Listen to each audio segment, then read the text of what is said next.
Hello everyone, it's Sean from TaekwondoSean.com, and today we're going to be covering stances, Seogi, Kubi. Check it out.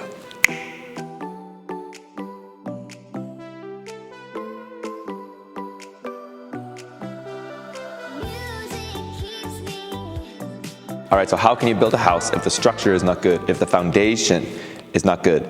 The strength and the power and the speed that you can generate from your Taekwondo techniques all come from stances. So you got to make sure your stances are good. All right, so we're going to dive right in. We're going to start with the more basic ones, and then we're going to move into the more advanced ones. We're going to start with Chariot today. Chariot means my feet are touching, my toes touching, my heels touching, my hands are at my side, my shoulders are up, back, and behind, and down. Good. Now, Chariot stance, in Taekwondo, your attention stance is very similar to the army because our creator, General Choi, really wanted Taekwondo to be used for self-defense in the army at first because that's where he worked. Now, in karate, their attention stance looks more like this, and it's because it's more of a neutral stance, more comfortable. Now, because we're mixed with the military, ours becomes more like this, and that's just a little historical fact. So transitioning from Chariot to Chimbi, we're going to move my right leg. So for you guys, move your left leg. We always move our left leg first, but being a teacher, I have to move my right leg. We're going to move our right foot sideways. We're going to measure 1 foot length, and then pivot on your big toe, and then push it forward. Now this will be your biologically perfect Chimbi stance. Okay? So try to memorize what your Chimbi feels like and looks like, and that way you don't have to look down every time you do it, and you don't have to measure it every time you do it. That'd be kind of strange. So from here, we Chariot, and then Chimbi. So Chimbi is actually Naranhi Sagi when you're talking about the stance by itself. Naranhi Sagi means parallel stance. So this could be the Chimbi stance here. It could also be the punching stance, the Chichum Sagi, but that's coming next. So my weight is equally distributed with my my Chimbi stance here, and I'm ready. I can punch, I can kick, I can move, I can do whatever I need to do. Now we're going to move into Chichum Sagi. So open your legs about 2 Chimbi lengths apart. Bend your knees, and we're going to talk about this a lot, but we're going to improve the structure of your stances today. So what I'm going to do is I'm going to take my knees and I'm going to try and rotate them until they're on top of my feet. Now this is going to give me more structural stability because my joint, when it's on an angle like this, the force is coming down. There's nothing below that joint to support it. So my knee joints are going to get hurt or maybe injured. Now instead, if my knees are on top of my feet, now that joint has something below it to support it, my foot. So we want to make sure we rotate our knees. So instead of this, rotate your knees on top, and then bend your knees. Make sure your knees don't pass your toes, and then keep it back straight. You have to have good posture with your upper body as well. And then Chichum Sagi also includes fists on your belt, because we're going to be doing punching from here. All right, now transitioning from Chichum Sagi to Chichum Sagi again is seen in some of the pumse. In pumse number 7, we go from a punching stance here into another punching stance here. So when you're transitioning, instead of taking a step like this, you want to imagine you're throwing your foot. So from my Chichum Sagi here, I throw it. I'm going to throw it over, and then from here, I can follow it and pivot at the last second and tee up. And that's the end of pumse number 7, take out Chirjang. Now you see it again in Kumgang. Kumgang is 2nd degree black belt pumse. So in Kumgang, after we do our Hakdari Sagi Chimbi here, we come down into our punching stand and perform our big hinge. Now from here, we do the same motion. We're throwing our foot as before, but also twisting our hands like this, and then we go into it. But we can do that more in a Kumgang motion. The main thing is, whenever you're transitioning from a Chichum Sagi to another Chichum Sagi, don't take a step. You have to throw your leg like this. The next one's going to be the hardest. Absugi Walking stance. All right, now everyone follow me. We have to put our 1 foot forward.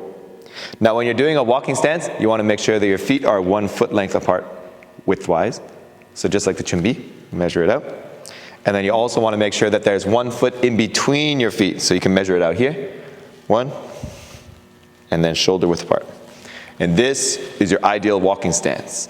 The weight is evenly distributed, and then when you're transitioning from a walking stance to a walking stance, probably the hardest part of this video, try to follow me if you can.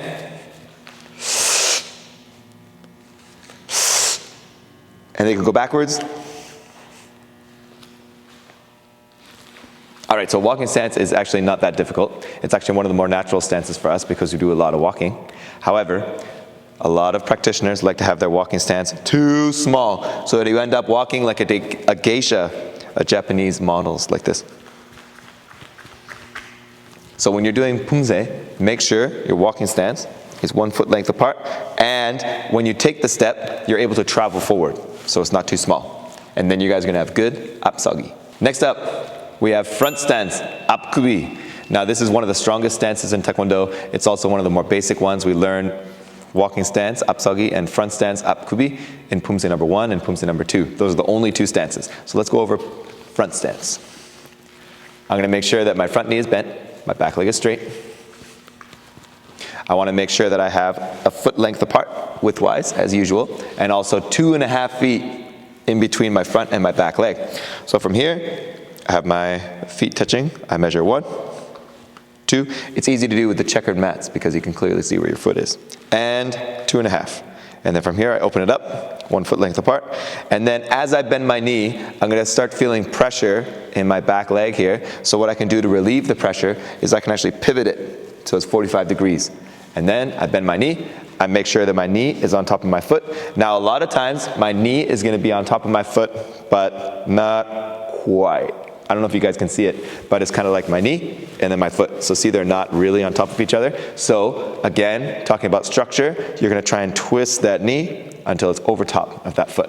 And then if you twist the back knee, you're trying to open up both knees at the same time, you'll find that you start squeezing the ground a little bit better. And that's how you're gonna be able to resist somebody pushing you, or you're gonna be able to apply maximum power when you attack. All right, now when transitioning from front stance to front stance, it's very important that we don't let our head go up and down. We don't bob up and down like this, all right? So when we're going from front stance to front stance, let's say I'm here in my left front stance, and then I have to step forward and perform a punch. I'm gonna try and stay the same height the whole time. Now when going backwards, like in pumse number 6, Taegak Yukjung, we actually go backwards in front stance transitioning. So from here, transition backwards, same thing, keep your head, same height, and as you sit down, you perform the pumse number 6 motion. So from the front, I'm in my front stance. Now you guys can measure, hopefully, I'm not lying. Keep your head the same height, and then paro. So that front stance, transitioning, make sure it's level like this. You don't go up and down.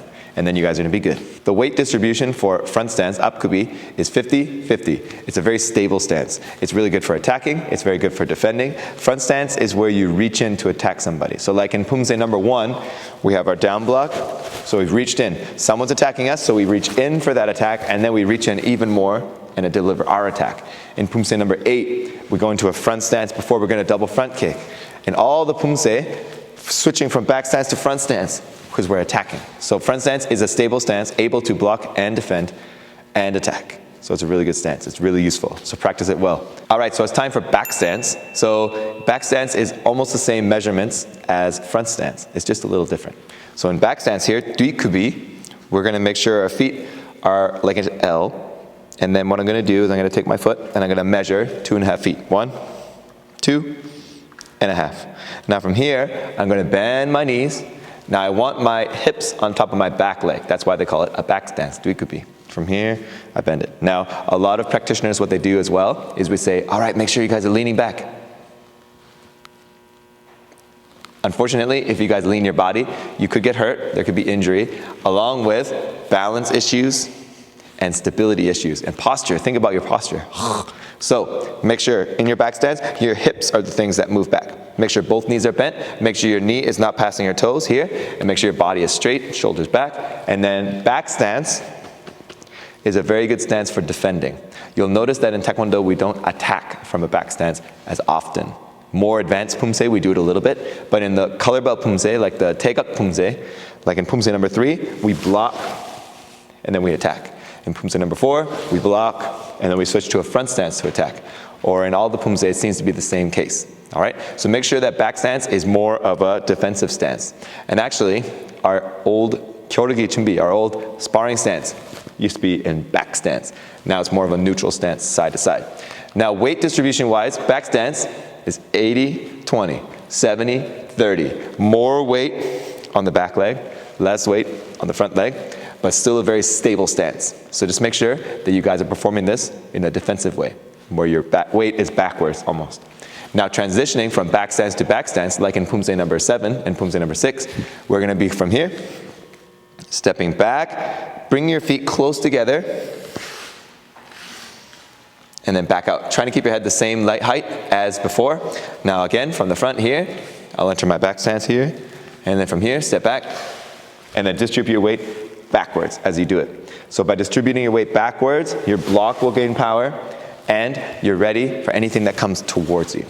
Now we also have to talk about transitioning from back stance to front stance, because that's a very common block and then re-attack combination in a lot of the Taekwondo Pumse. So let's enter our back stance from here. And then as you transition to front stance, just as you would probably imagine, you're just going to try and stay the same height.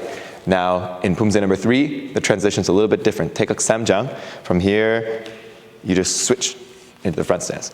Now what you want to do is you want to start moving this foot, and then as this foot touches the ground, pivot your back leg. Now from here, one more time, and then from the front, I'll do the other leg.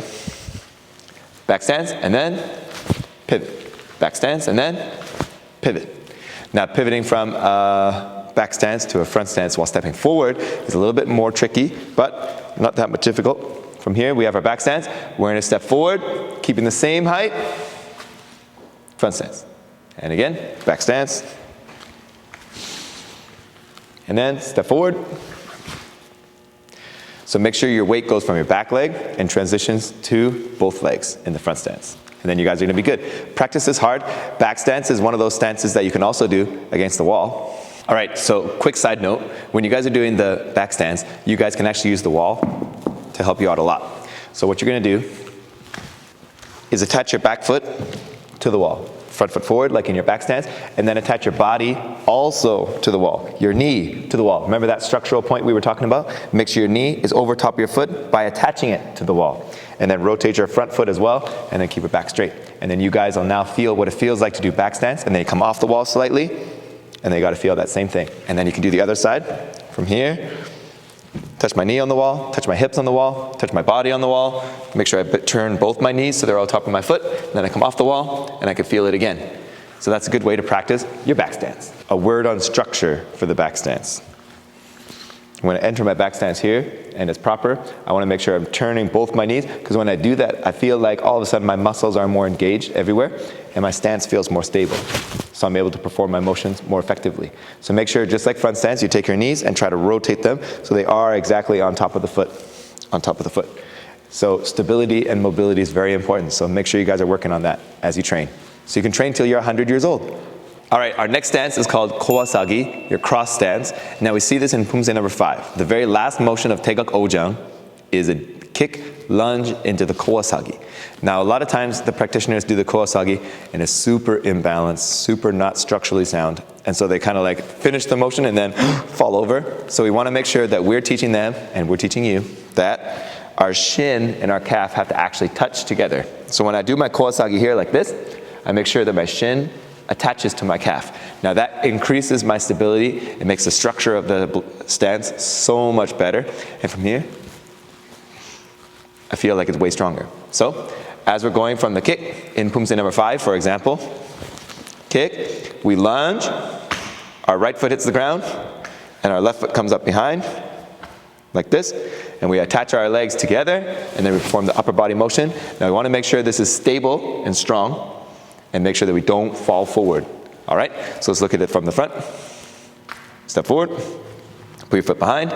Now in this stance, this front foot can also rotate a little bit towards the instep. And then you bend your knees, and then you do your upper body motion. Just make sure you feel like everything's firm and strong. So Kawasagi is a great follow-up to a lower body attack. So in Pumse number 5, Taeguk Ojang, we kick, and then we lunge into our Kawasagi. In Pumse number 8, we knee strike, and then we lunge into our Kawasagi. So it seems like Kawasagi always follows up some kind of attack. So it's a way to lunge in and finish off the opponent. So while you're doing Kawasagi, just make sure you're moving forward when you do it. So from here, and make sure your stance is stable. As you can see, I didn't fall over. So make sure you attach your shin and your calf together, and that you keep your body, upper body straight. If you guys overcommit and you miss, then it might be the end. But just make sure that we never overexert ourselves. We always need to keep a good structure, always good posture, so we can defend if anything else goes awry. All right, and then we're getting up there now. Tiger stance, crouching stance, is in Pumse number 7. Now this brings me to a great point. In Taekwondo, when General Choi, all right, next up, we have the tiger stance, the crouching stance. Now, going from an animal name to a more scientific name or a more ambiguous name like crouching stance brings up a great point. General Choi, when he first created Taekwondo, when he was creating the system, he didn't want Taekwondo based on animal motion. So he didn't like the horse stance, he didn't like the tiger stance, he didn't want a cat stance. He wanted everything to be based on science. Look at this weight distribution, look at the angles, look at generating power using Newton's third law of physics. So he was very set on that. However, we know, especially if we're going to the gym these days, that animal motions just make everything seem more natural and more fluid. And so in Taekwondo now, we do call them tiger stance, cat stance, horse riding stance. So we're gonna call it for this video, tiger stance, but just remember from a historical perspective that Grandmaster Choi did not like animal names, okay? So we're gonna call it tiger stance anyway. So tiger stance, Chichum Sagi, we make sure that 90% or more of our weight is on our back leg, and we crouch down like a tiger. There's a reason why it's both crouching but also tiger. Isn't there a movie? Anyway, so from here, we're in our stance. Now our back foot can go out 30 to 45 degrees. Our front foot is facing the target. We have only the Abchuks on the ground, and it's only 10% of my weight. So it's very little weight on my front leg, so that I can kick with my front leg whenever I need it. It's a very defensive, counter-attacking stance, or even trying to kick first. All right, so from here in our tiger stance, we want to make sure that the weight is off this leg, and we turn our knees, so we have engaged our knees on both sides. From here, I have a good structure. Now, when you're doing your tiger stance, make sure that you guys don't have your butt sticking out too much, okay? When you're crouching, your upper body still has to have a good posture. Now this is gonna make sure we avoid injury and also good balance, and we can train Taekwondo till we're 100. Now I know I say that a lot, but isn't that the goal? Let's train Taekwondo our whole lives. So from here, tiger stance. Now, transitioning from tiger stance is kind of funny. We have kicking with the front leg is the whole point of tiger stance because all of our weight's on the back leg. And yet, in Pumse number 7, we do our tiger stance and then we kick with our back leg. But it's okay, you're just practicing the stance in Pumse number 7. And who's to say that that's not a good thing? Now, once we get to Pumse number 8, then we're starting to kick with the front leg. So in Pumse number 8, we have our 2-hand knife block, we enter our tiger stance, and then we kick with our front leg before we step in and we punch. So in Pumse number 8, it seems like we're using it the way it's meant to be used. But remember, it's all just guidelines anyway. Do what feels good for you. Do what you need to do with your Taekwondo. Make it your style. We're all Taekwondo in together, and this is our martial art that we love. Now next up, we have a crane stance. Now the crane stance, the Hakdari Sagi, is actually not seen until we get to Pumse number 10, Kumgang. So we want to make sure that we still practice it because it's actually one of the last vestiges of our Shaolin, punching, Okinawan, Kung Fu roots. So when we go to the White Crane School of Kung Fu, we have this stance, the crane stance. And then from here, we've seen it in the Karate Kid, right? Well, it's in Taekwondo as well. Now, it's one of the only stances that kind of didn't change that much. So we changed a lot of things when we made Taekwondo, of course, because Grandmaster Choi wanted to be more scientific. But this is one of the last things that actually didn't change that much.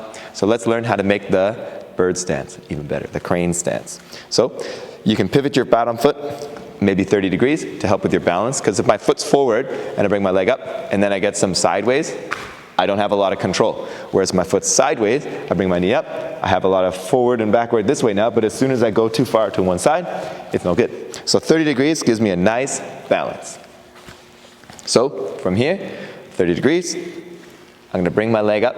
Now I want the instep here to be sitting on my knee when I do it. Here's my kneecap here. So right on the side, I'm gonna plug it in.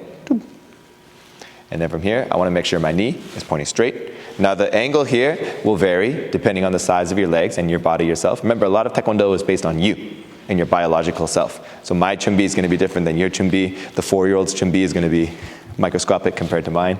So make sure you have a good stance, bend your knees slightly, and then we have our bird stance. We have our crane stance. Now from here, we would do the block like this, the kumgang maki. We can also do a lot more things. There's also in Pumse number 12, the Pyeongwon Pumse for 4th degrees. They go from here, and then they kick. So it's very interesting to do the bird stance properly. Now you're gonna notice that there's some shaking when you do the bird stance for the first couple of times.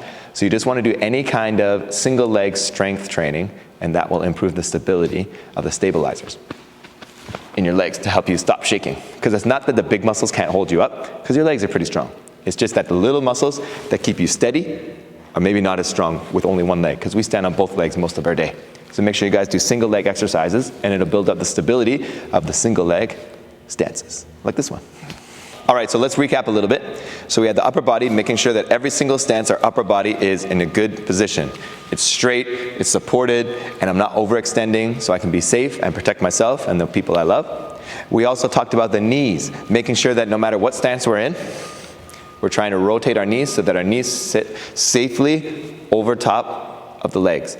Now the reason for that is, of course, now that we have good posture in our upper body, we also need good posture in our lower body. Our joints, we want them to keep going and keep being healthy and strong and supported for 100 years so we can continue training Taekwondo, that thing we love, for our whole life through. And then, of course, the last thing, and then we also have a word on practicing. So it's well known that when you learn something for the first time, it gets put into your short-term memory. And then eventually, if you keep practicing it, it'll be deposited into your long-term memory. Now the practicing consistently, like every day, it'll help get it to long-term memory. But long-term memory is not the end goal with Taekwondo and anything physical. Any sport athlete will know that long-term memory is just the beginning. So once your body remembers back stance and what it feels like and what it looks like, you have to practice enough that you can do it without thinking. That you can do it where instead of doing the back stance, you have to look down and check. You don't have to, because your body, your muscles actually remember what the stances look like and feel like. So if I was doing Pumse number 7, let's say, it has 25 motions. Taekok Chirjang has 25 motions.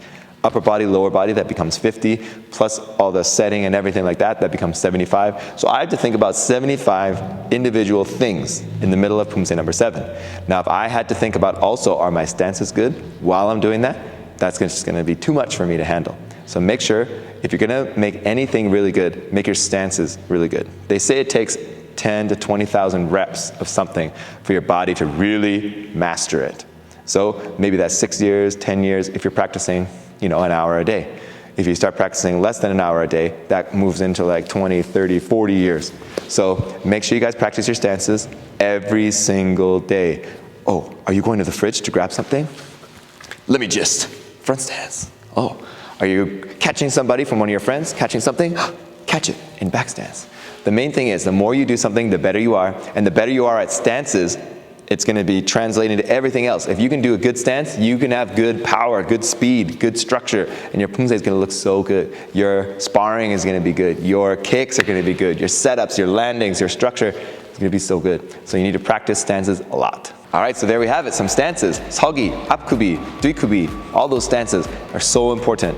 Now remember, if you're going to practice, you need to practice every single day. Consistency beats out 8 hours of practicing once a week, every single time. If you guys promise you're gonna throw a pebble off the bridge as you cross the bridge every day on the way to school, on the way to work, and then one day you forget and you say, oh, tomorrow I'll just throw 2 pebbles in. That'll never work. You can't catch up on sleep. You can't catch up on habits. You gotta make sure you do it every single day. You go. If it's 11:30 at night, you go back to that bridge.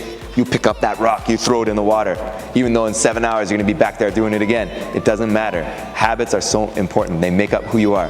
And if you guys practice Taekwondo every single day, you guys are gonna become better Taekwondo practitioners, and better and feel good about yourself. All right? And it applies not just to Taekwondo, but also to your whole life. Because Taekwondo is not just the way of the foot and fist, it's the way you live your life, the way you use your body to live your life. All right? Make sure you guys train hard, and we'll see you guys on the mats.